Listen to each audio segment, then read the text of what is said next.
Pour rappeler brièvement son message de la veille, en ce 33e soir de croisade de prière et de jeûne, le leader déclare: « Hier, nous avons confronté le fait que pour pouvoir bâtir une puissante nation spirituelle, il faut que nous soyons des hommes capables de le faire.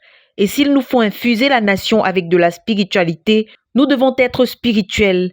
Et que si nous allons en faire une puissante nation spirituelle, il ne suffit pas que nous soyons spirituels, il nous faut bâtir des disciples qui vont nous dépasser dans ce que nous sommes. » Et nous avons appris de Samuel comment être les modèles qui peuvent bâtir une nation spirituelle comme il l'a fait. Nous avons en outre examiné comment Samuel a été bâti spirituellement par une marche exceptionnelle avec Dieu, par le développement d'un ministère distinct et par un leadership irrépréhensible. Et toutes ces choses sont à notre portée. Ce n'était pas autant ce que Dieu a donné à Samuel, mais surtout ce qu'il a apporté pour coopérer avec Dieu. Il avait des frères adoptifs qui étaient des vauriens, mais il a choisi de suivre leur vieux père que les autres n'étaient pas prêts à suivre. Il a choisi un chemin qui l'a condamné à marcher avec Dieu. Tu peux aussi choisir ce chemin, interpelle l'orateur. Psaume 1 dit: « Heureux l'homme qui ne marche pas selon le conseil des méchants, qui ne s'arrête pas sur la voie des pécheurs, qui ne s'assied pas en compagnie des moqueurs, mais qui trouve son plaisir dans la loi de l'Éternel et qui la médite jour et nuit. » Il s'agit de celui qui choisit le chemin de Dieu, qui choisit le chemin qui n'est pas populaire avec les persécutions que cela implique. Mais la Bible dit que ceux qui choisissent Dieu sont bénis. Et si nous allons bâtir nos gens, les prendre d'un état nul pour être quelque chose pour Dieu, alors nous devons nous efforcer à devenir ce que Samuel est devenu, c'est-à-dire nous détourner du chemin du péché et nous tourner vers Dieu. Si nous sommes fidèles avec le peu qui est devant nous, Dieu pourra nous donner un ministère en rapport avec les nombreux besoins qu'il y a dans son royaume, car c'est parmi ceux qui le cherchent que Dieu recrute, fait-il remarquer. La vision ne provient pas de la compréhension, mais de la révélation, et la révélation est donnée à ceux qui s'attendent au Seigneur. Il y a beaucoup de personnes intelligentes pour qui notre vision n'a aucun sens parce qu'elle n'est pas donnée à l'intellect, mais au cœur singulier. Mais au cœur singulier, aux personnes engagées à une seule personne. De telles personnes voient parce que leur cœur est illuminé. Si tu rencontres quelqu'un qui plaisante sur tout, détourne-toi de lui si tu veux être béni. Ne t'assieds pas en compagnie des moqueurs. Quand on a beaucoup de jeunes gens qui essayent de servir Dieu, il y a parmi eux des moqueurs qui ne prennent pas Dieu au sérieux. Ceux qui se rapprochent d'eux seront détruits parce qu'ils sont de la gangrène. Tozer a déclaré que dans la vie, il y a beaucoup de choses intéressantes, mais le péché n'en fait pas partie. Donc n'en parle pas légèrement, à moins que tu sois un fils de Bélial, poursuit-il. Samuel, quant à lui, a pris un chemin différent. Il n'a pas pris le chemin des moqueurs, de ceux qui sont téméraires.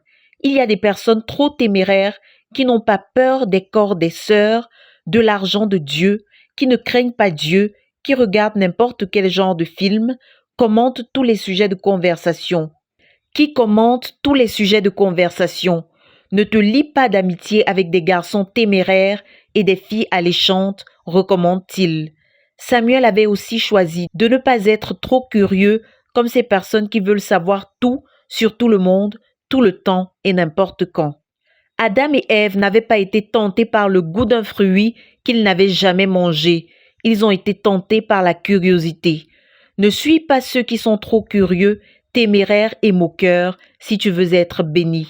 C'est là le conseil du psalmiste. Samuel a choisi un chemin autre, différent de celui de ses frères, et le long de ce chemin, il est devenu la réponse de Dieu à cette nation en pièces qu'il a reconstruite spirituellement, fait-il remarquer, avant d'inviter les saints à prier, que Dieu suscite dans notre ministère ceux-là qui vont marcher avec Dieu et le chercher et qui n'ont pas peur d'être différents des Cananites dans le monde et des Pérésiens dans l'Église. La deuxième chose qui attire notre attention sur Samuel et qui répond à la question de savoir comment procéder pour bâtir la nation spirituelle dans laquelle Dieu nous a amenés et qu'il est en train de forger, c'est le fait que Samuel a manifesté une sagesse spirituelle dans la construction de cette nation spirituelle, notamment dans le choix des outils qu'il a sélectionnés pour y parvenir. Pour toute tâche, la sagesse demande qu'on se serve des meilleurs outils pour l'efficacité. Et le premier outil de Samuel était la prière, non pas comme un slogan, mais comme un outil puissant qui façonne, qui taille, qui rend spirituel. Selon 1 Samuel 12, versets 12 à 25, la vision de Dieu pour la nation spirituelle d'Israël, c'était qu'elle soit la première de toutes les nations, la meilleure. Mais la nation avait sombré si bas que la vision de ses dirigeants était d'être comme les autres nations, avoir un roi, une référence centrale. Suite à cela, Dieu a dit à Samuel, c'est moi qu'ils ont rejeté. Ce qui a fait mal à Samuel. Il a alors attiré l'attention du peuple, mais à cause de son échec dans le processus de succession, ils ont refusé de l'écouter en lui disant qu'ils avaient besoin d'un roi pour les canaliser, pour les mobiliser. Samuel leur a donc trouvé un roi et dans ce passage, il leur dit « Vous avez maintenant ce que vous vouliez. Mais un roi ne va pas vous aider si vous restez loin de Dieu. Vous et votre roi pouvez maintenant choisir de ramener Dieu en le craignant. Mais sans Dieu, bien qu'ayant un roi, vous périrez. Ce Dieu que vous ne connaissez pas est pourtant présent. Je vais prier pour qu'il se manifeste afin que vous sachiez qui vous avez rejeté. » Samuel a prié et le Dieu que le peuple ne savait pas présent s'est manifesté. Ils ont alors déploré le fait d'avoir péché. Mais Samuel les a rassurés en leur disant que Dieu reste fidèle malgré leur infidélité. Cependant, Samuel s'est engagé à continuer de prier. Il avait ainsi choisi comme outil pour bâtir la nation, la prière et l'enseignement. Il a fait au peuple une démonstration de l'efficacité de ces outils. Il a prié et Dieu s'est manifesté à la nation, et la vision des dirigeants a été restaurée. Nous avons traversé une telle crise, souligne le leader. Nos dirigeants en étaient arrivés à vouloir être comme les autres églises. Le but, l'appel de Dieu, la vocation de la CMCI était quelque chose que nos dirigeants étaient prêts à laisser tomber afin que nous puissions être comme une église pentecôtiste quelconque. Et il y en a plusieurs qui sont toujours ainsi. Leur référence n'est pas la parole de Dieu, mais c'est être comme les autres. Samuel a amené la manifestation de Dieu au milieu d'un peuple rétrograde à travers les victoires de la prière. De même, si nous allons pouvoir bâtir une nation spirituelle, il faut que nous ramenions notre peuple à Dieu et ce n'est pas par les arguments que nous allons y arriver. Raisonner le peuple n'a pas aidé Samuel.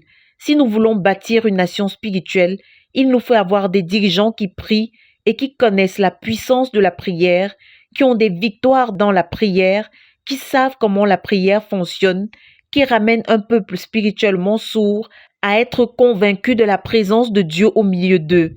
C'est une chose terrible que d'être un vieux dirigeant qui ne peut plus prier, d'être un dirigeant qui veut se servir de son influence pour ramener le peuple à être comme les autres, déplore-t-il.